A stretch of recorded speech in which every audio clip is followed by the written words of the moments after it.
emergency for the first time in about... This is Jim, and Receiving this message. We are Ken Jennings and John Roderick. We speak to you from our present, which we can only assume is your distant past, the turbulent time that was the early 21st century.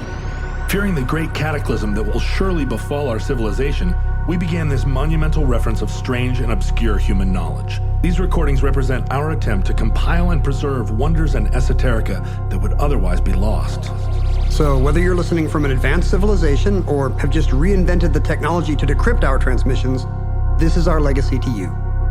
This is our time capsule. This is the Omnibus.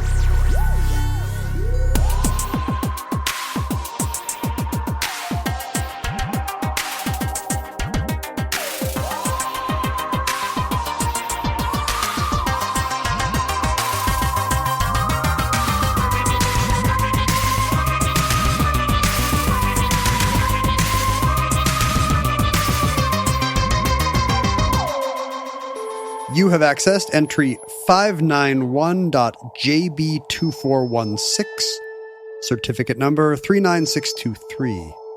Hobby tunneling.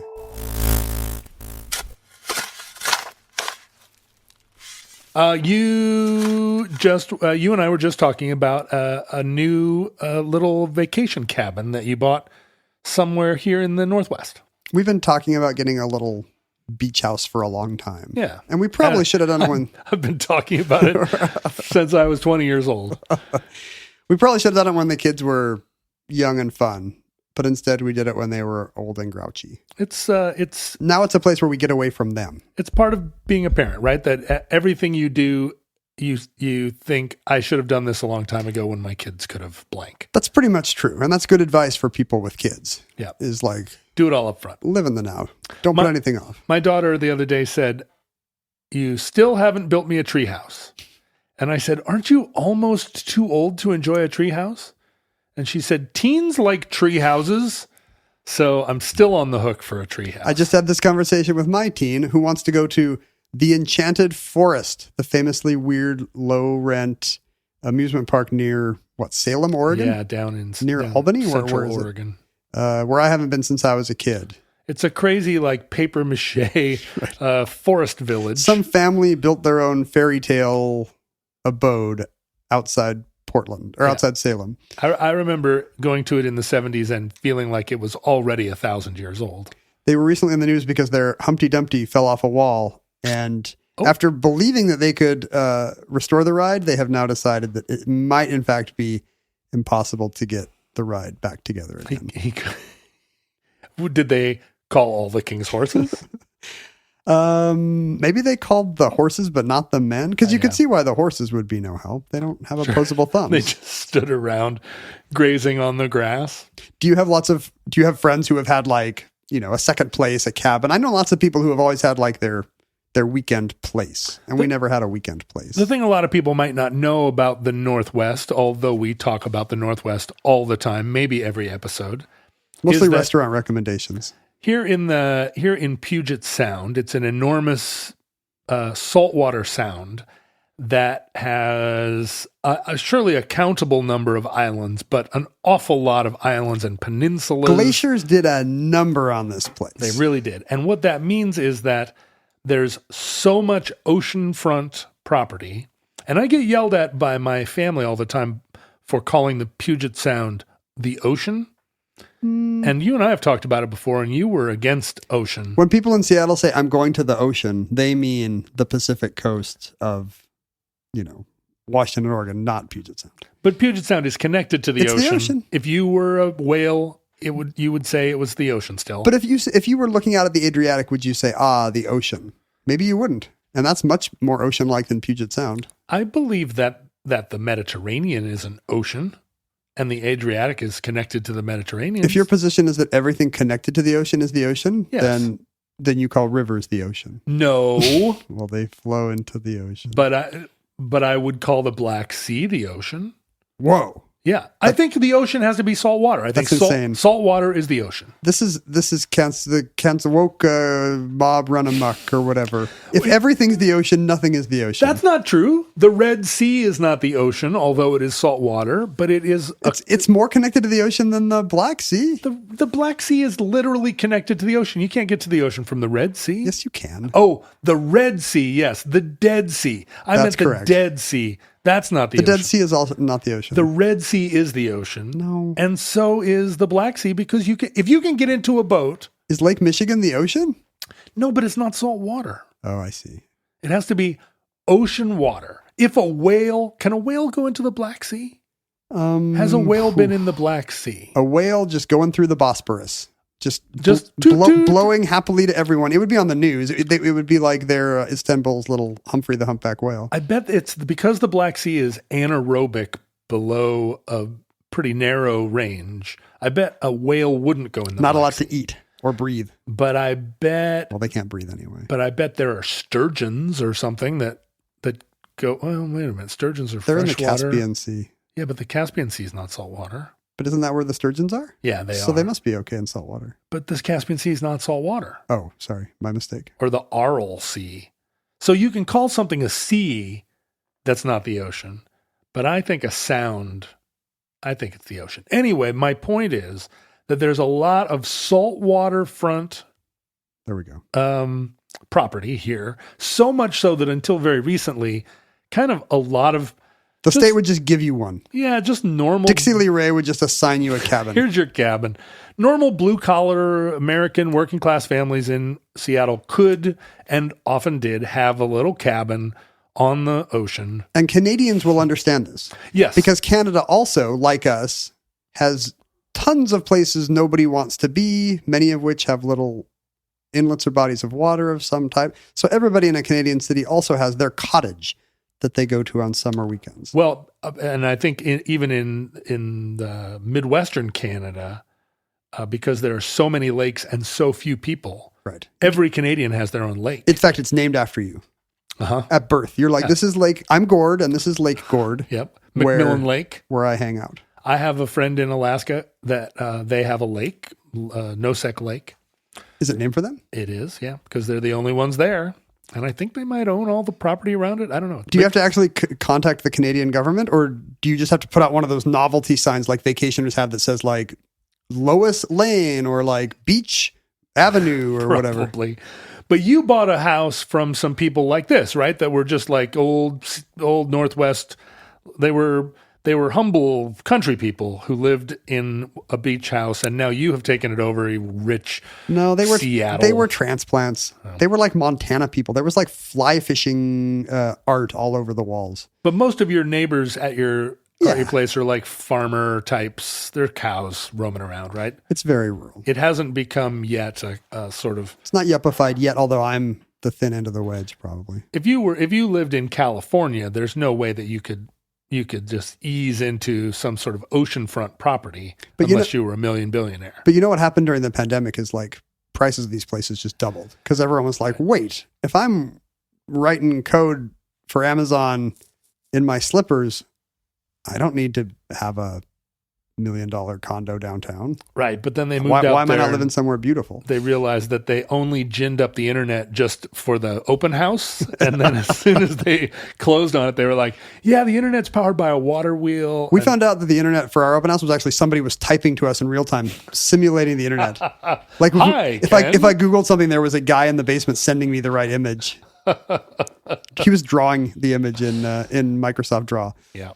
That's tough. Well, but so now you have a country property. Yeah, I'm a bit of a country squire. Yeah, a little bit of a squire.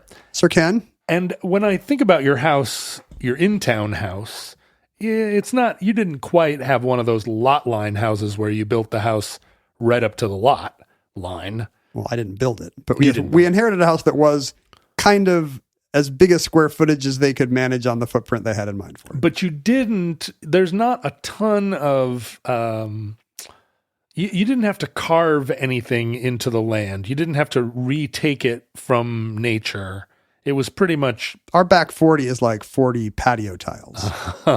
And your front yard is also, it's fairly groomed.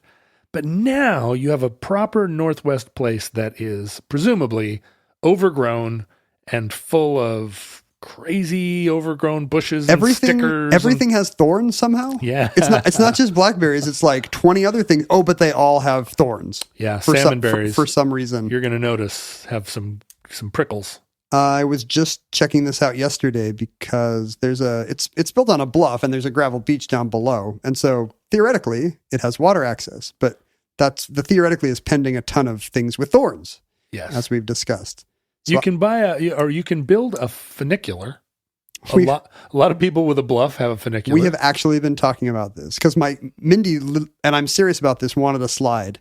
She was like, I'm going to price out a slide. Yes. And I said, well, that's insane on a number of levels. I applaud the vision. I'm with her so hard. I applaud the vision, but how are you going to get back up, among other things? Also, a slide doesn't slow you down. A slide is how you would shoot into I would say Puget Sound. You would say Great Pacific Ocean. Yeah, the ocean. You would shoot into the ocean. And the ocean may be only, a foot and a half deep there, and then you would hit gravel and die every time you'd use the slide. So what you would have to do is you would end the slide right at water level so that at high tide you would skip across the water like a rock across a pond. I propose putting in a series of bends, little raises, speed bumps in the slide to slow your progress so that you would land at a beach appropriate speed. That would result in you dying. Then I suggested a zip line. Yeah. And then we realized, well, a zip line's kind of one way also. Well, it also has to connect to something at the bottom, which would have to be like a concrete pillar out in the middle of the ocean. Well, it wouldn't go into the ocean. There's enough beach that you could stop, I think. Well, but you don't want the zip line to run straight into the ground. Like it has to go. I see. It up. has to be tall. Yeah, it has to be tall at the end too. The ones I see on playgrounds, are maybe a foot and a half up. You could do it with driftwood. Yeah, but your bluff is presumably 30 feet above the water, so it's not going to be. We ended up landing on a funicular. Yes. Oh, and a funicular is so cool. I mean, they're rickety. They're hard to get going, because it's a vacation house. You won't be there all the time. So every time you're going to be out there trying to start it like a rope tow. Everyone I've been on has been run by like a crabby European. You have to, that's right. I would have to import a crabby Swiss lady. Yeah, you have to. Well, I think you get them in Lisbon. They're a lot cheaper. So you arrived here with some thorn scars. You seem a little torn up from your yard. I still have a thorn right here because Mindy couldn't get it out. I know those, and they hurt so badly. It broke off right at the skin line, so there's no purchase, nothing to grab onto. But how did you? Is this your first experience clearing the land? Let me see. I built a set of stairs down into the ravine behind our previous house. But yeah, this is the most intense, and it's very rewarding because there is a trail there. Mm-hmm. It's just that the elderly previous owners of the house had let it be overgrown. So I am revealing something true and useful and pre-existing on the hillside. And what are your tools? Currently, it's we missed a ferry and ended up staying there longer than we thought we would yesterday. Welcome to your new beach cabin. That is my new lifestyle, yes. We missed a ferry. So we'll be in the ferry line about half the time and at the house about half the time. We've got it all figured out. So it was the pair of pruning shears that I could buy at extortionate prices at the only hardware store for miles around. We call those chompers in my family. Chompers. Because they chomp like a jaw they go chomp, chomp, chomp. They have one kind of curved bar that is not particularly sharp, which is more like a brace, and then a sharp blade that chomps in a word down on top of it. So you just have the hand chompers, not the extended chompers. They didn't have the extended choppers, and the longest thing they had, we were getting up to like $90, and I thought, do I really care that much? No, you just go to the hardware store here. It has the spring thing. Yeah. Which I like. You go to the hardware store here, you can buy 3 or 4 different kinds of chompers, and they're all great for different things. Do I need to know which kind I'm using for which? Do I need to have a set like a dentist? You'll work it out. You'll figure it out. And then, of course, people think machete, but machete... I don't even see really? It's sharp enough that you can just wipe it through the air and big, thick branches just fall in front of you? That's the problem. I'm skeptical. No, and you can also chop your leg. So don't. I mean, don't anything go that macheting anything that big, you kind of have to saw away. Yeah. So I could see getting one of those little. Well, now that's the other thing. Japanese pruning saws. You could spend more than your house buying super great Japanese pruning saws. It needs to be made out of samurai sword steel. They're all super perfect, and they're objects of beauty. This is the thing. That's why you buy them. I have one crappy little bandsaw that I use every year to what do you call it? Take the bottom inch off my Christmas tree. That's the only thing that saw ever does. I have named him Noel. Way. And that's all he does. But in doing this, in starting to carve this trail, and I'm assuming this is going to be an ongoing project, and then let me tell you, every year you will have to beat back nature.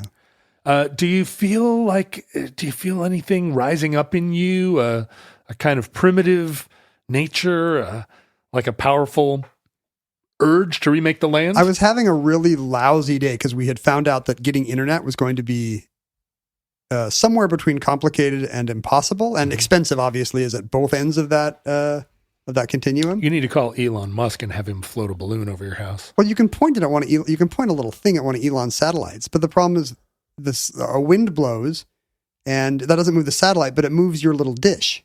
Yeah. Your little antenna then gets a 1/1,000,000th of a degree off, and then Elon's not there anymore. And you're like, Elon, come back. I thought all of his satellites were over Crimea and Nigeria. Are there some over Washington? I have no idea. Maybe it's a competing outfit. Maybe Jeff Bezos has his own array over Puget Sound. Oh, those ding-dongs. But between that and missing a ferry, yeah, I was having a terrible day. And then I went and took it out on a bunch of brambles. And I was starting to remember, do you remember when like George W. Bush would just go to Crawford, Texas because, he was losing wars on 3 continents and he was bummed. So he would go clear brush. And you have to know that he's got, first of all, where is he clearing brush from and what is he clearing it for? Probably nothing. Does he have a staff of 20 people that could clear brush in his absence? Absolutely.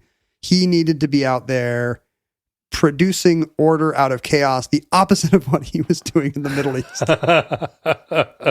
And that's how I felt yesterday. I was on the ranch at Crawford. It was something that we mocked George Bush for all the time because he seemed so happy in his blue jeans when he would come back all sweaty from clearing brush. To this day, I don't understand what he was doing. For what? Why are you clearing brush? Well, it's a thing a rancher would do because they were trying to have cows, right?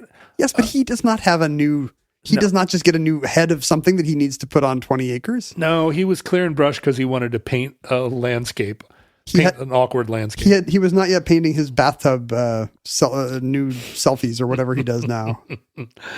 I used to mock him, and I used to have very little connection to this kind of thing. But as a little kid, I loved to play in creeks, and I was always damming creeks with rocks and trying to move. I wanted to move water, right? If there was a rivulet, I'm not going to pronounce it wrong. Rivulet. You're not going to say rivulet like some kind of a moron, Philistine. If there was a rivulet of water going down any hillside, I would, if I had the time, pull away from the other kids and begin to redirect the water and send it over obstacles, waterfalls. I used to do this when my parents washed the car. If my dad was washing the car, I would be building dams and canals and channels in the driveway. Several years ago, some friends and I stayed in a house that used to house Allen Ginsberg down under the Bixby Canyon Bridge. It used to house him like he was on display there in the basement? No, he lived there. It was like Great Moments with Mr. Ginsberg? He was writing some poem. Kerouac was down there. This Bixby Canyon was a thing. Yes. With the beats. And I had a friend that was really interested in them and had a relationship with, I don't know, Fairlyn Getty's great-grandson or something like this. And we rented this house and we stayed there for a week. And there's a creek running through Bixby Canyon that comes out there under the Bixby Canyon Bridge. And there's a beach there. And every morning, it's like any kind of creek that enters the ocean. And that's really the ocean there. That's the big ocean. Unquestioned. Every time the high tide comes in, it washes out where the creek had gone before. And then the tide goes out and the creek has to find a new path. So every morning there would be a kind of the whole bottom half of the creek would be reshaped and reborn. And my two travel companions, shouldn't we all be like that creek, by the way, every day? Absolutely, Ken. Makes you think, doesn't it? It's so aloha. You just dig a new channel for yourself every day. Every day. If the internet doesn't work. That's right. The tide came up. It washed away the old mouth. You are the new mouth. But that spot there in Big Sur is such a magical place. It sounds kind of a little woo-woo, but my two friends would often just kind of climb up on the rocks and stare out at the ocean. And these are, full-grown adults, but it's just so baffling how big and beautiful the waves are and the fog and the whole environment. And so they would just sit there and stare out, which is my usual thing. If you weren't talking to me right now, I would just be sitting here staring at what my mind's eye would imagine was a foggy beach. Well, you should probably go to a foggy beach then, not just sit in a room pretending you have one. But because of this creek, I could not stare out at the foggy beach as much as I liked because I was moved to get down in this creek and futz with it. And it's a fairly big creek, but there are enough rocks and other things that I could build dams.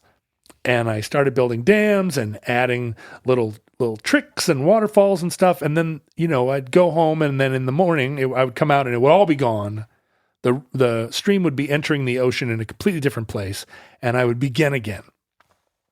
And it was so important to me. I mean, obviously I'm retelling it now. Like it was a great joy to be doing this every day. I would be doing it now if I could live in Bixby Canyon. It makes you wonder what the evolutionary advantage must be that humans so enjoy showing some kind of mastery in shaping nature like that. I mean, I guess it's true that is that what made us want to farm? Hey, I can make this place look different. Is that the impulse? Not like, hey, I'm really hungry. I could really use some more of those red things that grew last year. You'd think it would be the second thing. Yeah, so much. I mean, why would you build the first shelter? Or it's obvious why you would. 'Cause it's wet. But how would you, right? The invention of all the things that we have, it all kind of comes out of this. It feels like there's an element of this compulsive nature. And so when I bought my house and discovered that there was an overgrown ravine in the backyard, or rather, when I discovered there was an overgrown ravine and immediately bought the house. You bought the ravine. The house just kind of came with it. Yeah. And my mom said that the other day. I was like, yeah, whatever the resale value. And she was like, you wouldn't sell the ravine. And I was like, well, there's a house here too, where I live. I can't wait to read your next book. We Bought a Ravine. But the ravine has kept me sane for almost 3 years. Down there, just moving stuff and cutting down trees and building trails. Did you name it after you? No, Roderick Ravine. I'm not a namer. That's a skill set. Does your car have a name? Oh no.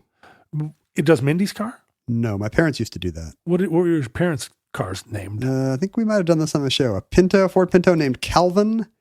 A Black Mercury Zephyr named Morris. Yeah, all of my family, they all name their cars. That might be dying out, though. Do you think? I don't know. My daughter. If you're Gen Z and up, or if you're millennial and up and you name your car, please drop us a line. Yeah, we'd like to hear what your car's names are. Do you have a personalized plate? But I do not name my cars or anything. And it's strange. I get asked that question all the time. Oh, does it have a name? About things, People will say like, oh, does your guitar have a name or whatever? I'm just like, that's not part of it. Well, I don't name things either, but a geographic feature always has a name. So my daughter has named many things. She's named many things in the ravine. Blister Tree Hill, Thorny Hill, Heart Rock Ford. She named something after herself, Marlowe's Ford. The Pond Bridge, the Upper Bridge. So she's out there naming things like crazy. You can't get a word in edgewise. Yeah, I don't think you can't get a demonym in edgewise. I'm like, oh, Blister Tree Hill. I don't even know what that is. Toponym, sorry.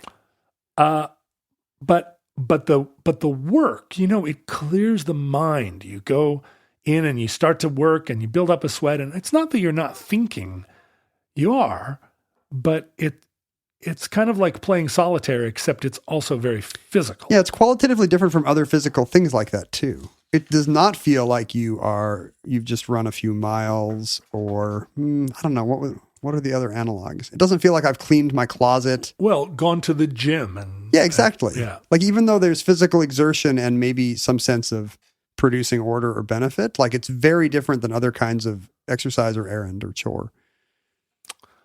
Well, when I heard of today's topic, which just kind of came up, I think it was on, I don't usually pitch my own Patreon, but my Patreon has a message board associated with it and a vibrant little community of people. And I think someone mentioned this topic, and just by the title, I thought, tell me more. And in researching it, this is one of a billion topics that went viral at some point back in April, and it attracted 1,000 likes in the space of 24 hours before people moved on to the next. I missed it. Yeah. I was off TikTok that day. Most people missed it because it was not like a huge sensation, but it did. And I think part of what spawned it, not part of, what spawned it was someone posting on Reddit saying, my boyfriend. Oh, I did see this. You did? I did see this. My boyfriend won't stop tunneling. He's building a tunnel and I remember tunneling boyfriend. And he keeps digging and he can't, he's like losing all his friends and he doesn't want to do anything and he's neglecting me because all he wants to do is be out in his tunnel. And of course, like most posts on Reddit, there were a lot of people like, what, is this real? This is fake. But it spawned a little bit of a moment as people realized that this was not uncommon. And in fact, history had many, many kind of flabbergasting examples of someone starting a little project that then became a tunneling obsession. Recreational digging gone wrong. But this implies that recreational digging is a thing. And for most people, it is not past the age of 7 or 8, and occasionally on a beach. Gardening is recreational digging. It has digging in it. It just doesn't, it's meant... Digging is a small part of gardening, John. If you're digging most of the time, you're doing it wrong. Well, yeah. I mean, digging in a garden is meant to produce something other than the digging. Most of the time, you should be working above the soil line or your gardening's not going great. But yes, it begins with digging.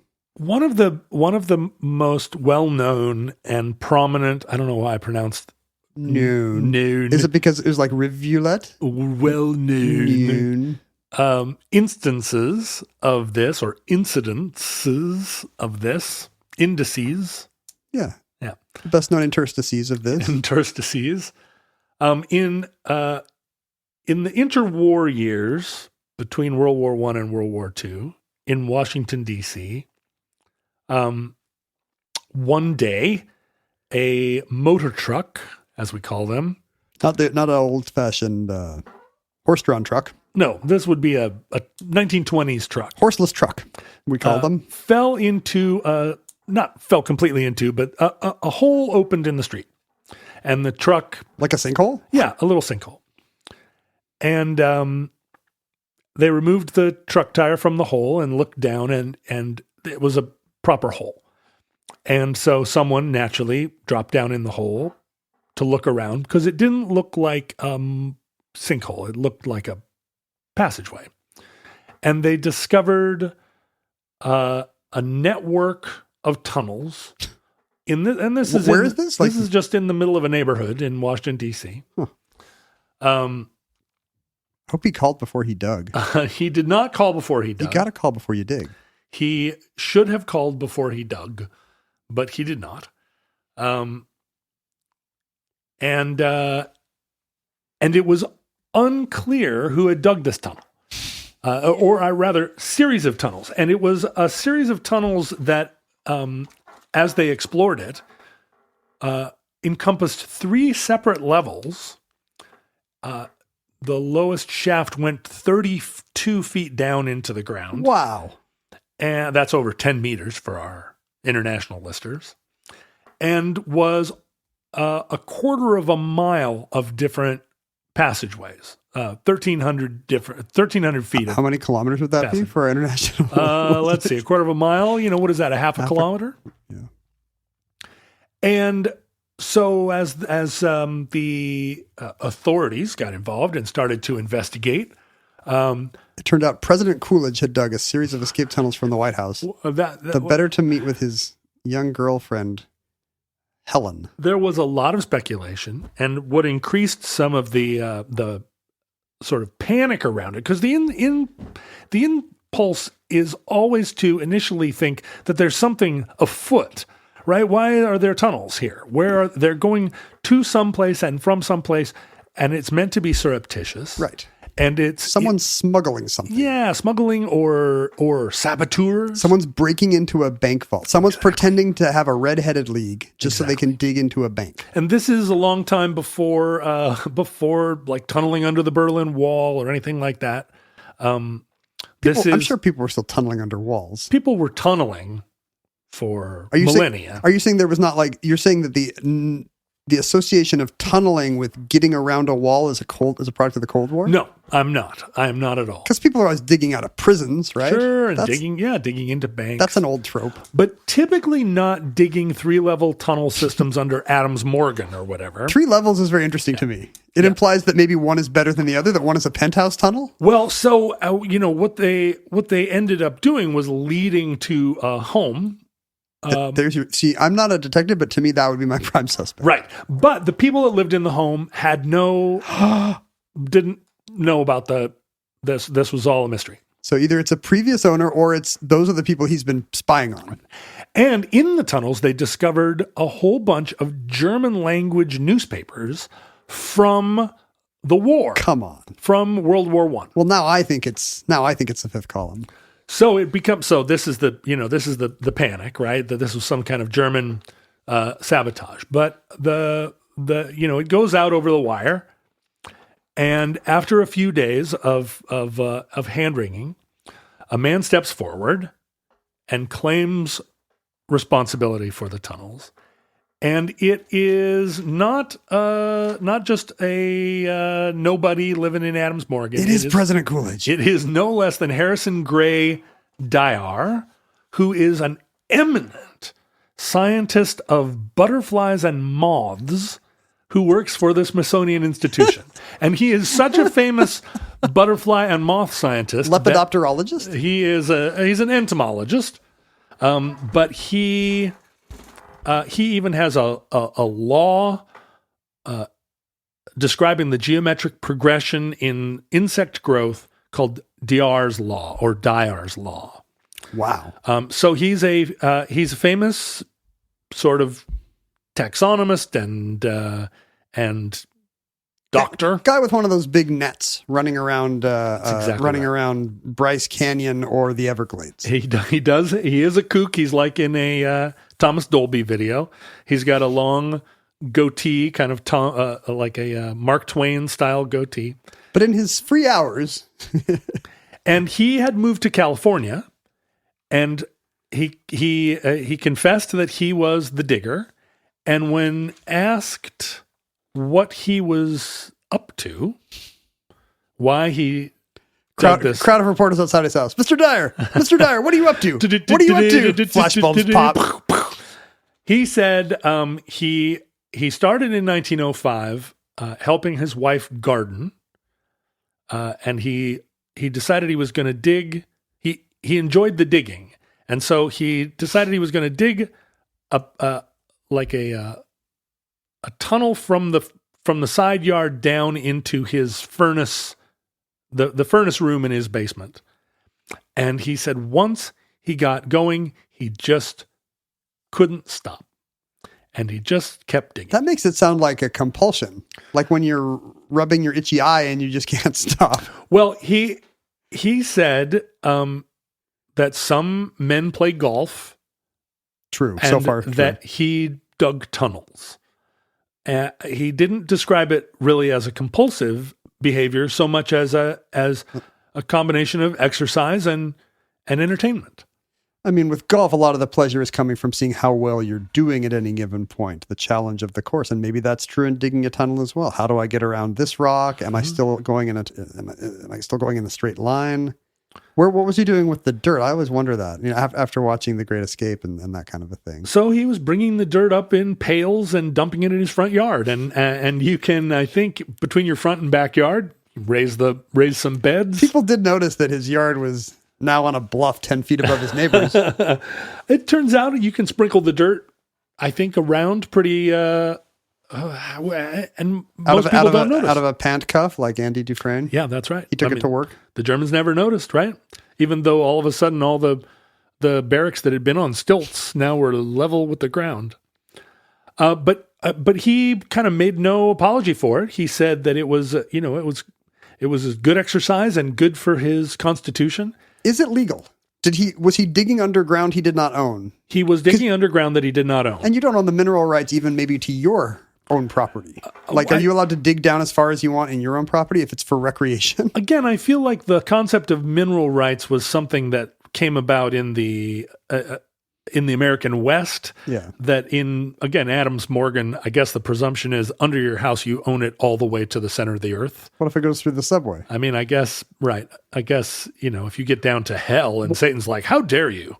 Was he breaking laws? Was anybody like, hey, it's not safe to put all these tunnels around town. What if a truck falls in? There was a lot of consternation about it, and it was not approved. But when he eventually moved back to Washington, D.C., he again began tunneling under his new house. So you can't jail that guy. You literally cannot put that guy in a prison. Right. He's going to go. No walls can hold him. He's going to go right out. You basically just have to legalize whatever weird thing he's doing.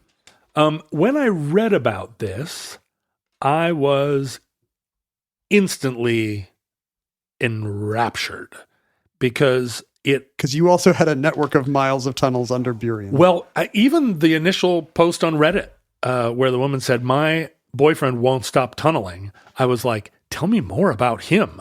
Where did he get this great idea?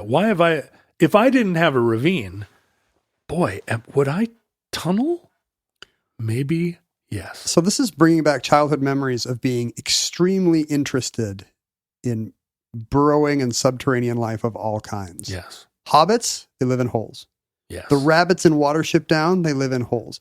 There would always be elaborate drawings or descriptions of these amazing lifestyles that these fantasy creatures were living in their holes. Think about Dungeons and Dragons. All you do. The whole game's in a hole. Yeah. It's in the name. You sit with your graph paper and you build dungeons in holes. And I would lie in bed at night and pull the covers over my head and pretend that I had an amazing subterranean lifestyle. And I think at one point when I was 5 or 6 years old, I had just been reading a children's book about, a kid. Frances goes out with her friend and digs a big hole in the woods, and they have a clubhouse down there. And I had decided I'm going to do that. I'm going to dig a hole in the backyard and have my own clubhouse. And my parents were like, okay, have a good time, because they knew it was going to happen. And I ended up digging about 8 inches down into clayey Seattle soil and getting slugs all over myself and thinking, this is not like the book at all. And I realize that this was a children's book about Frances the Badger. Yes. She's a badger. Of course she and her friend can go dig a clubhouse in the ground. I'm a human. I don't have badger claws. Yeah. And then the follow-up book about Frances the Vietnam War tunnel sapper. Right. She's exactly who you want. Yeah. She doesn't have any bread and jam anymore, but she can get you out of the camp. I loved Frances the Badger. Oh, I haven't thought about her in a long time. You remember Frances? Oh, of course. Oh, she's so pretty with her little whiskers. Those books are by Russell Hoban, who's actually his reputation has been revived for his adult fiction. Turtle Diary is back in print, I think. Those books are smart and funny because he was a real writer. I really liked those books, and I don't think my daughter ever read them. I'm having memories of my own childhood. She's maybe too old for Frances, but you got to give it a shot. Maybe not. Anyway, don't try to dig a badger tunnel in your parents' tomato garden. Well, it turned out this desire that you're describing and this kind of, universal fascination, it extends to our ape cousins. A man by the name of Larry Taylor, who's the director of the Ape Action I thought you were talking Africa. about Canadians again. I'm sorry. Canadians. Our ape cousins of the North. He says that if you go in an enclosure or in an area where there are baby chimps, and you take a stick and start digging in the dirt, they will come and not make a sound and put their noses right down where you're digging and try to take the stick from you and dig themselves. Like it is something like all primates want to know more about digging. I guess I now have a new theory. The evolutionary behavior must be digging for water or grubs or edible roots. It must be digging for something, right? For treasure and dungeons and dragons. But before that, for termites that you would just pop in your mouth because termites. I think that it's different. I think it comes from caves. The first time you found a cave to get out of the rain, and then somebody realized if you dug a little bit in the back, you could expand the cave. To me, that's what I hated about my experience, that I just had built a hole. Yeah. And holes suck. Holes it's just going to become a puddle. Whereas what's cool is like if you're digging in the sandbox when you can get underneath and maybe join somebody else's hand coming through, and then you got a little hallway down there. That's not a hole anymore. That's one of my favorite things to do better. at the beach is I'm digging a hole and my daughter's digging a hole, and we try and dig down far enough that we can connect the passageways without it collapsing. So satisfying. It's really great.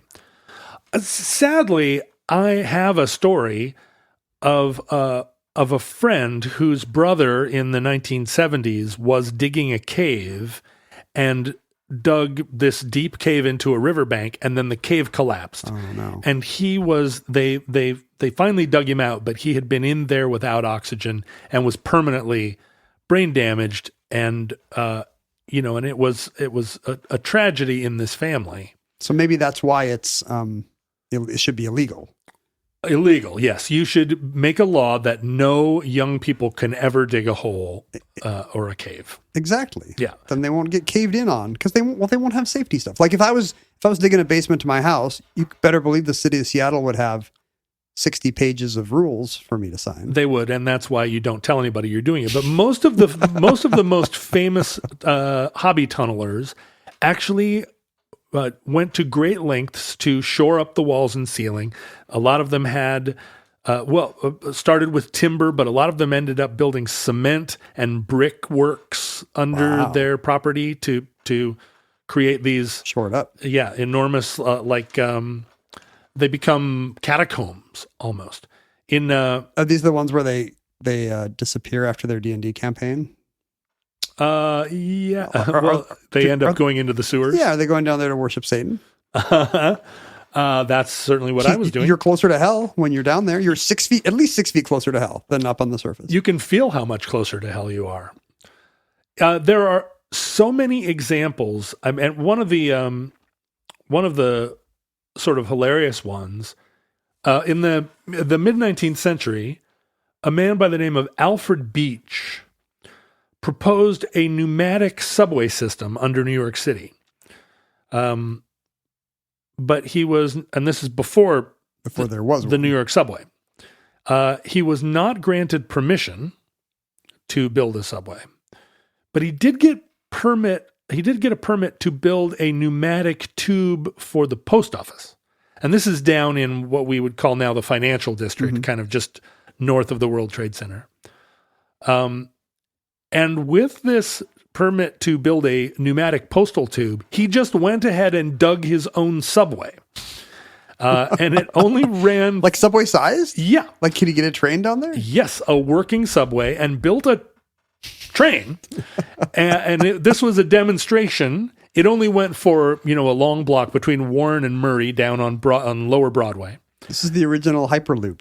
But it was. This guy's the Elon of the 1880s or whatever. He built a pneumatic subway that traveled a block as a like a perspective, like, hey, everybody, look at this. It's Working a proof of concept. Yeah. And people, and then he revealed it, and it was like, I didn't get the permit, but and everybody was really like, there was a lot of enthusiasm about it, but then there was a financial crash, and they abandoned it.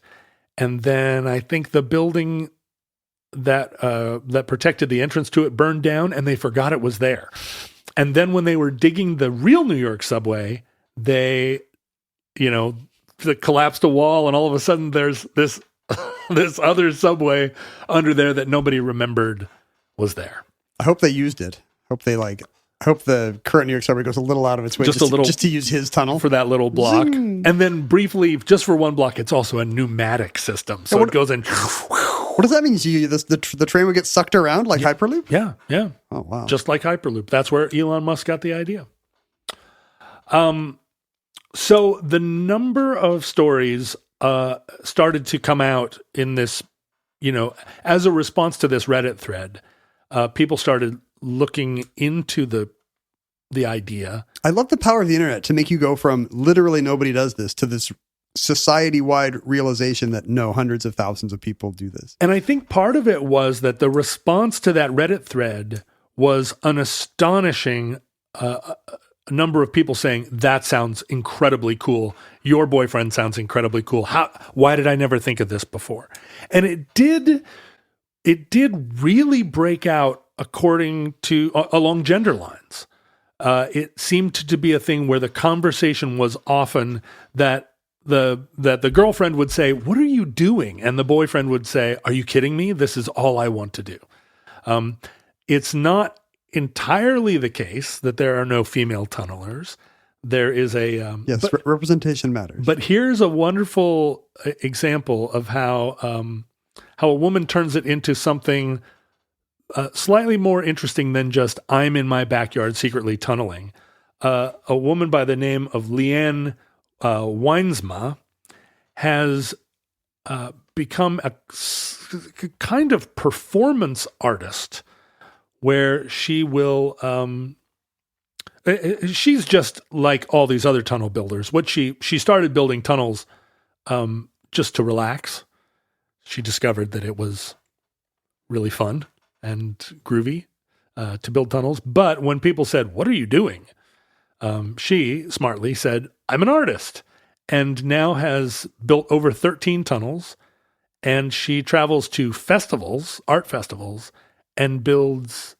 It's an installation. Yeah, digs a tunnel as an installation. I saw an artist do that. Well, I went to a presentation by this New Mexico artist named Raw Paulette. Yes. You heard of this guy? Yes. Is he on your list? Yes, he is. And he does the same thing, right? But in sandstone, he'll go somewhere on public land where he thinks nobody will ever find it, and then digs these crazy cathedrals. Sometimes they look like H.R. Geiger monsters. Sometimes they just look like vaulted, like you're inside a seashell or something. Well, and Raw Paulette now has become a beloved artist of New Mexico, and he's doing this work kind of for hire. He's in his 80s, and he's been doing this for decades. And he doesn't use tools. And for a while, he wouldn't tell people. He would just go someplace alone and build this incredible place of spiritual power in a cave of his own creation. And then he would just leave. He does this wonderful thing where he does like vaulted ceilings, whereas most of these tunnels are just tall enough for someone to walk. But at one point, Raw Paulette he offered to do this work for hire, or somebody came to him and said, "Will you do one of these on my property?" And he just charged them like $14 an hour or whatever for his time, or $11 an hour, something crazy like that, where it was like, oh.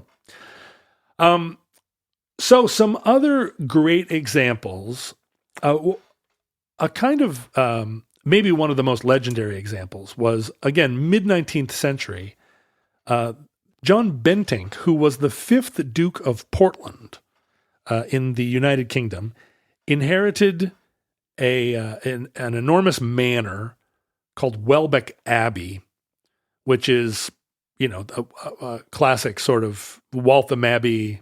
Not Waltham Abbey.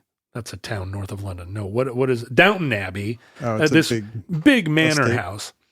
And in the mid-19th century, he began a project of, this is more of a cut and cover kind of tunnel rather than an actually dug tunnel. It's cheaper. If your city needs a subway tomorrow, you got to do cut and cover. But he didn't dig it himself because he was a very rich person and he just hired people to dig it. But he built... Not the same. He, on his property, it's not the same, but you can really see the Dungeons and Dragons in it. He built over 24 kilometers of tunnels throughout his property and built enormous underground rooms, including a giant ballroom, like a whole, basically a subterranean manor, even bigger than his actual house.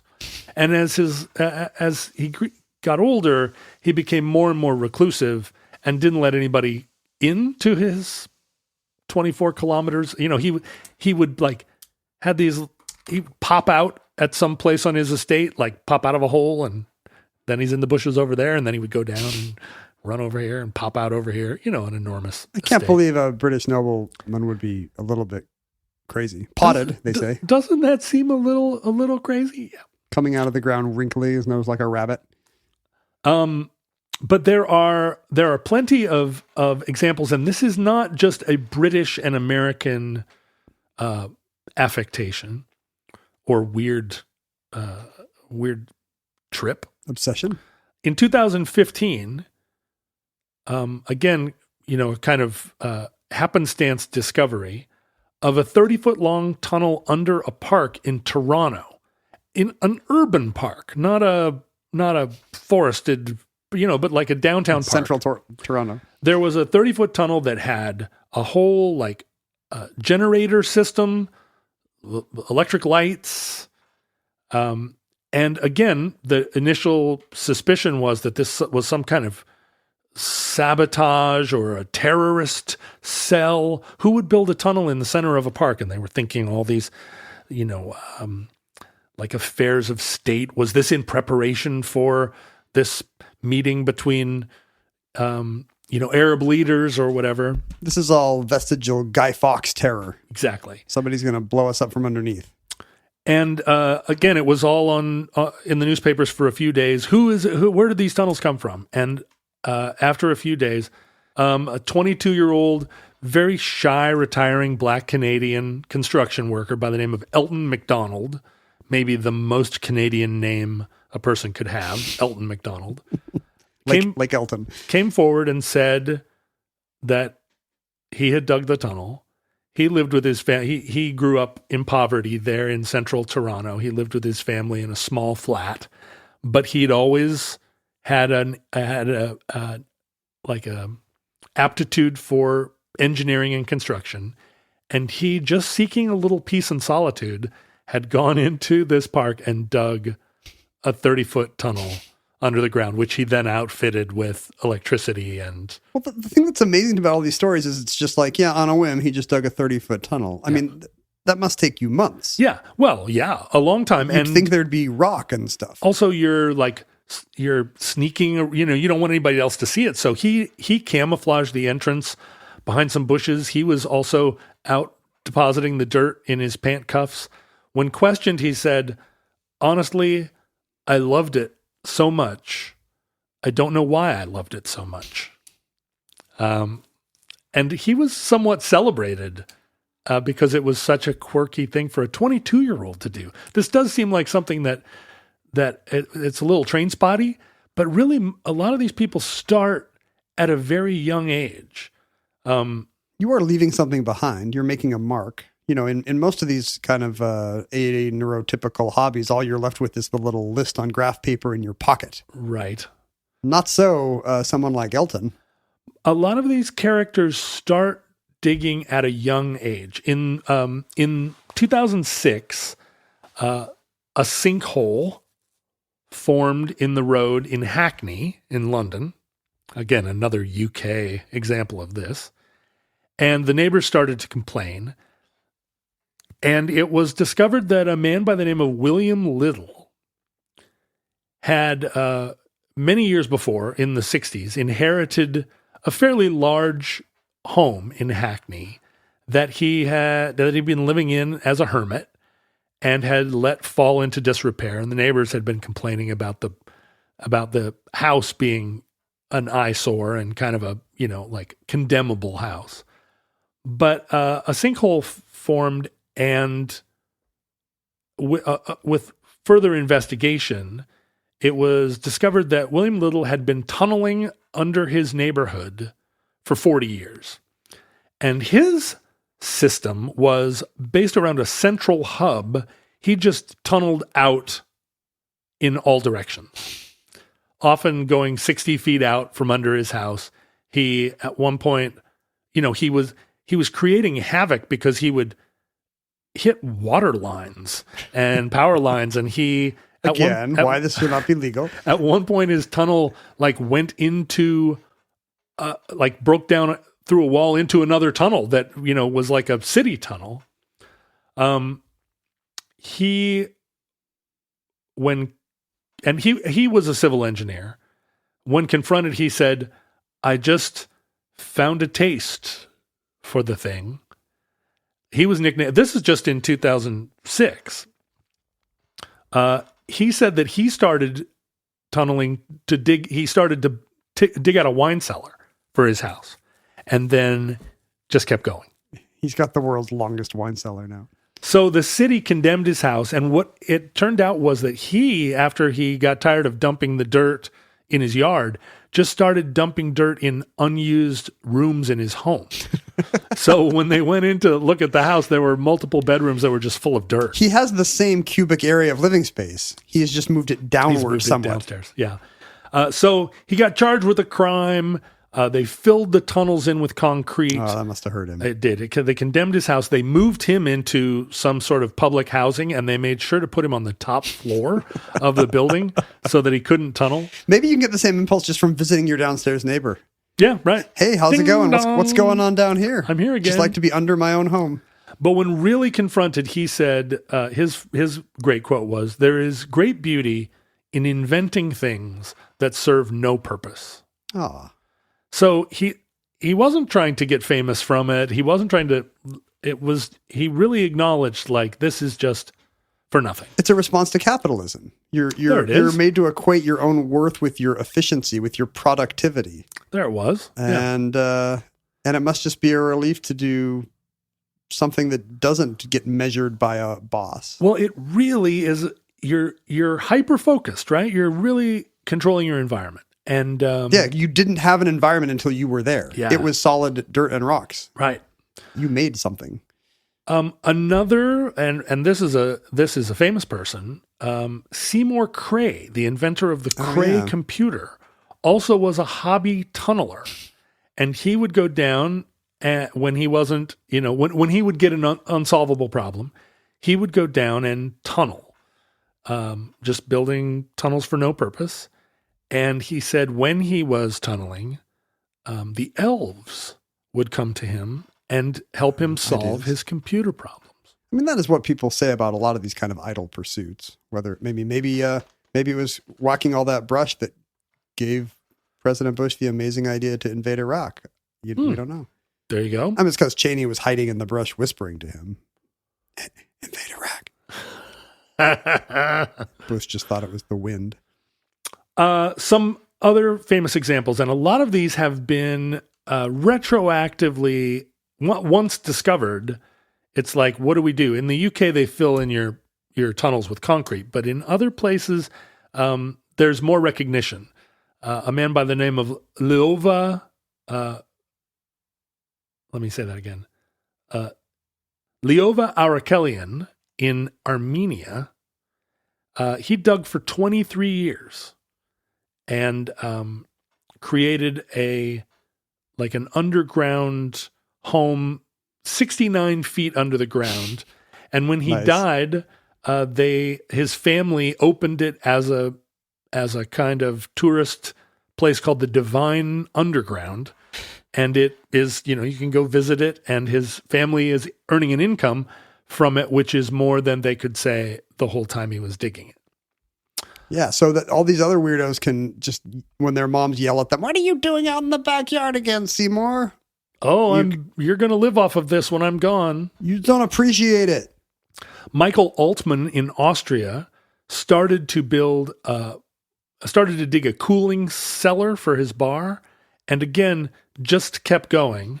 Eventually, he invented his own boring machine, and sometime in the 60s, he installed steel doors and called it a bomb shelter, and that kind of gave him a little bit of a. And I guess the whole West had about 10 years, 20 years where they could have done this as a hobby and nobody would have batted an eyelash. Right. There are several people who end up calling it some kind of survivalist place, and they kind of get away with that for a while before people are like, oh, wait. It would be funny if survivalism had nothing to do with politics or paranoia, but it was all just guys who liked to dig and needed to, defend it with canned food. In the 40s and 50s and 60s, a man by the name of Glenn Havens in San Diego went to enlarge his barbecue pit and kept digging. I knew it. I knew he was going to keep digging. Ended up digging 660 feet of tunnels and rooms that were so big that he had his daughter's wedding reception there in 1960 with over 200 guests in his subterranean barbecue pit. New theory. Yes. It's the thing we always talk about how a generation in the 20th century came up excited about exploration, and then it all kind of ended. The poles got explored. Yeah, that's right. The moon race went away. Nothing to left. Explore. Where can you explore in suburbia? There's really only one direction you can go. Well, you could hook your lawn chairs to a bunch of weather balloons. That's true. You can go up. Or build a rocket to prove that the Earth is flat. But when you combine it with that whole, when guys do it, there is something of the man cave about it, right? That's right. You're literally a man cave. We call it a man cave. You want that safe, dark place. It's womb-like. In 1900, in the El Paso Mountains in California, there was a man by the name of William Burrow Schmidt, and he's named Burrow after his donkeys, not after burrowing. No W. Because he was a donkey miner. No, he didn't mine donkeys, but he used donkeys to mine. And he was a donkey miner. He was working a mining claim, and the smelter for the ore was on the other side of a steep mountain pass. And he said it was too far to take his ore via his burrows over the top of the mountain pass. And so he was going to dig a tunnel to the other side. And over the course of 32 years, he built a half-mile long tunnel through solid granite. Wow. A shortcut to the smelter, he called it. Is it a shortcut? Through solid granite. If it takes you decades. He used dynamite, and he built he built a rail through it to run his rail car. In 1920, 20 years after he started, they actually built a road over the mountain pass, but it didn't dissuade him. He worked for another 12 years. And in interviewing all the people that worked in mining, including the people at the smelter, they said that William Burrow Schmidt never once brought any ore to the smelter or ever sold any ore anywhere. But he continued until he built the tunnel all the way to the smelter. But someday I might want to. And then immediately sold the property and left and moved away. I thought you were going to say died. No, and then he came out the other side and died. Immediately died. And that tunnel still exists, and it's embroiled in a property dispute because the Bureau of Land Management, talk about mineral rights. Yeah. The Bureau of Land Management claims the tunnel because he did it on his on a mining claim that he didn't maintain. But the descendants of the person he sold it to are arguing that they own the tunnel. And it's, if you're in the El Paso Mountains and you're looking for something to do they want the tunnel? Go over to Burrow Schmidt's tunnel. Yeah, they do. It's a tourist attraction. You can go all the way to the smelter. But I think the best example of this is also in California, and it also started in the very early 1900s. In 1904, a man by the name of Baldassare Forestieri bought 32 acres outside of Fresno that he wanted to turn into an orchard. But he discovered that the soil was hard pan and trees wouldn't grow. Oh. So naturally, he started to dig. Why? And he started to dig because it's very hot in Fresno in the summer. And he dug down hoping to find, to build a room that he could keep cool in the summer. But over the course of his lifetime, he dug an entire universe. He dug literally a universe, an area that has 65 rooms. But he did a thing where he opened skylights above it so that it ended up looking like kind of like where Luke grew up on Tatooine. Right. A cool, shady hole that had a whole sort of world in it. But in his world, he dug within these 65 rooms. He built these, beautiful archways. There are fish ponds. There are like cisterns. And then he started planting fruit trees in the holes that he dug in his caverns. And they got natural sunlight through these big openings, skylights. And did that work? Was it more fertile down there or less hot or something? Less sun? It's incredible. And you can visit it now. It's called the Forestier Underground Gardens in Fresno. And it's like an otherworldly alternate history version of how human beings should live in. And maybe it's an example of how we will live in Central California after the water wars. When it's all Arrakis out there? Yeah, that above ground, it's this scorched nightmare, but down in the Forestier, which I think should be the name for this type of place from now on. Yes, it has forest in it. It does. It's like this wonderful, and I can't wait to go. It's like a hanging garden. Maybe it's the best underground garden in Fresno. And that concludes Hobby Tunneling, entry 591.JB2416, certificate number 39623. If you dug this episode, you can find out more in various places. Others will be discussing it perhaps in the Futurelings groups on Facebook and elsewhere, or Meta. We call it Meta now. I just went there right now, and they're arguing about whether Talking Heads is twee, which is a musical take so appalling that maybe it's good. I don't know. You can find at Omnibus Project on various social media networks. I was at Ken Jennings. John was at John Roderick. You can send us email at theomnibusproject@gmail.com. Or if you want to send us physical items, that would go to P.O. Box 55744, Shoreline, Washington, 98155. And we have so much mail. Yes, let's hear it. I don't even know what this is. This postcard has a dog with a bandana, which I'm always in favor of. Oh, and it's from the entry we did about the protest dogs. And this came to us from Santiago, Chile.